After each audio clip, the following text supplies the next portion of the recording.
एक नई वीडियो के साथ आज मैं फिर हाजिर हूं। आपका होस्ट और दोस्त क्रांति जोशी आपका स्वागत करता हूं मैं आरएम शॉर्ट्स में, जिसमें हम लेके आते हैं दिन भर की स्पेस और डिफेंस न्यूज की टॉप 3 खबरें। तो चलिए जान लेते हैं। अपनी सबसे पहली खबर की बात करेंगे तो स्पाइस 2000 स्मार्ट बम की तरफ से आ रही है, जिसका इस्तेमाल हम लोगों ने बालाकोट में किया था।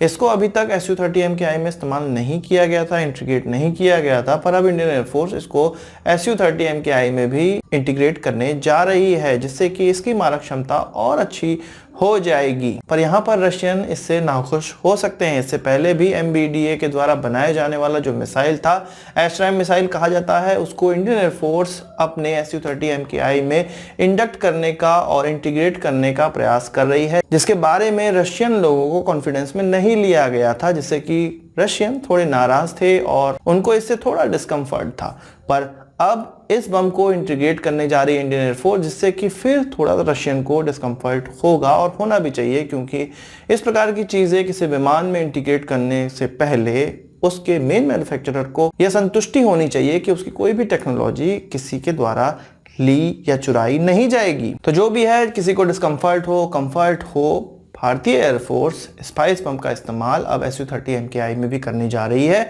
और आप जानते हैं कि अभी कंटीजेंसी परचेज के तहत 300 करोड़ रुपए के इस प्रकार के बम खरीदे गए हैं। अब बात करेंगे भारत और बांग्लादेशी नेवी के बीच में जो कॉर्पोरेट एक्सरसाइज स्टार्ट हो गई है, यानी कि कोऑर्डिनेटेड पेट्रोलिंग। यह एक्सरसाइज बंगाल की खाड़ी में स्टार्ट हुई है। 2018 में इसका पहला संस्करण हुआ था, 2019 में इसका दूसरा संस्करण हो रहा है। पर इस बार यह खास बात है कि भारत और बांग्लादेश की नेवी के बीच में एक्सरसाइज भी होगी। 2 दिन की कॉर्पोरेट होगी और उसके बाद जो बाकी बचे हुए 2 दिन होंगे उसमें भारतीय और बांग्लादेशी नेवी के बीच में एक्सरसाइज होने वाली है, जिसमें कि भारतीय और बांग्लादेशी दोनों ही नेवीज अपने अपने जो एक्सपीरियंस हैं उसको शेयर करेंगे। और यह जो पूरी की पूरी एक्सरसाइज है कॉर्पोरेट 2019 है, वो 12 अक्टूबर से स्टार्ट हो चुका है और 16 अक्टूबर तक चलेगा। विशाखापट्टनम की कोस्ट पे इसको अंजाम दिया जा रहा है। मैंने 2-3 दिन पहले आपको खबरों में यह बताया था कि टर्की जो अब नॉर्थ सीरिया में अटैक कर रहा है कुर्दिश लोगों पे, उस पर भारत की क्या प्रतिक्रिया थी। भारत ने इस जो अटैक है उसको कंडेम किया था और कहा था कि यह गलत चीज करा जा रहा है टर्की की तरफ से। अब अमेरिका भी टर्की पे सैंक्शंस लगा सकता है इस अटैक के लिए। और आप जानते हैं कि US ने अपने ट्रूप्स को पीछे खींचा था और तब उसके बाद टर्की ने इस प्रकार के अटैक को अंजाम दिया, जिसके लिए डोनाल्ड ट्रंप की भी बहुत बुराई चल रही है। और अब इस अटैक को रोकने के लिए केवल और केवल अमेरिका को टर्की पे सैंक्शंस लगाने का ही एक रास्ता दिखाई दे रहा है। आपको पता होगा कि ये जो कुर्दिश मिलिशिया हैं, ये जो कुर्दिश लड़ाके हैं, वो अमेरिका की तरफ से सीरिया में लड़ रहे थे। और टर्की का इस प्रकार का अब जो ये अटैक हुआ है, ये पूरे 5 सालों में तीसरा अटैक हुआ है। आप इसको इस तरह से मान सकते हैं कि टर्की की जो अमेरिका से दूरी बढ़ती चली जा रही है, उसके तहत भी अब यह क्लियर होता है कि टर्की अब अमेरिका से और ज़्यादा दूर होता जा रहा है इस अटैक के मद्देनजर। अगर बात की जाए तो वही बात की जाए कि पाकिस्तान का इस पे क्या रिस्पांस है। उन्होंने कहा है कि वो टर्की के साथ है। टर्की अपने ज़मीन पर जो टेररिज्म है उसको कम करने के लिए, ख़त्म करने के लिए इस प्रकार का प्रयास कर रहा है। पर यहाँ पर पाकिस्तान ये भूल रहा है कि टर्की सीरिया में घुस के इस प्रकार के अटैक को अंजाम दे रहा है।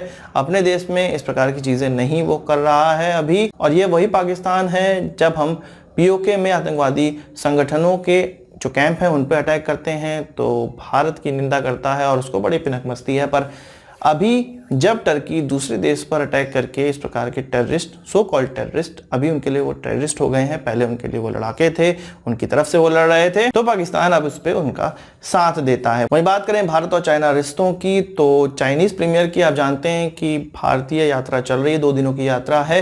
तो चाइना में इसके पक्ष में ब्लॉग लिखे जा रहे हैं और यह जो उनकी यात्रा हो रही है उसको बड़े अच्छे तरीके से चाइना में देखा जा रहा है और इसको एक अपॉर्चुनिटी की तरह से माना जा रहा है कि जो भी दोनों देशों के बीच में वेस्टर्न कंट्रीज के द्वारा जो खटास डाली जा रही है उसको इसके द्वारा कम किया जा सकता है। यानी कि चाइना भी इस यात्रा को एक बड़े पैमाने के तौर पे देख रहा है और इससे चाहता है कि भारत और चाइना के बीच के रिश्ते सुधरते रहें। यहाँ पर एक चीज़ बड़ी ख्याल करने वाली है कि करंट गवर्नमेंट जवाहरलाल नेहरू की नीतियों को हमेशा से ही खराब बताती रही है, पर अच्छी नीतियों का पालन वो बहुत अच्छे से कर रहे हैं। जिस प्रकार से non aligned movement Jawaharlal Nehru ji ने स्टार्ट किया था, कुछ उसी पर चलते हुए अब हमारे प्रधानमंत्री उसको और एक कदम आगे बढ़ा रहे हैं। चाहे हम बात करें हमारे संबंध इजराइल और सऊदी अरेबिया से कैसे हैं या ईरान से कैसे हैं, जबकि यह आपस में लड़ने वाली कंट्रीज़ हैं। इसके अलावा हम अमेरिका से भी उतने ही क्लोज हैं, हम रशिया से भी उतने ही क्लोज हैं, हम चाइना से भी उतने ही क्लोज हैं और बांग्लादेश से भी उतने ही क्लोज हैं और हम म्यांमार से भी उतने ही क्लोज हैं, जो कि आपस में लड़ने वाली कंट्रीज हैं। और इनको एक सूत्र में कोई देश पिरोता है तो वो भारत है, जो कि भारत के लिए बहुत अच्छी विदेश नीति कही जा सकती है। हालांकि इस नॉन अलाइंड मूवमेंट से भारत का विकास उन देशों के मुकाबले कम हुआ है जो कि अलाइंड देश थे, पर भारत को इस प्रकार की स्वतंत्रता जरूर मिली है कि वह अपने कभी भी दुश्मन और कभी भी दोस्त चुन सकता है। आज की इस वीडियो के लिए बस इतना ही।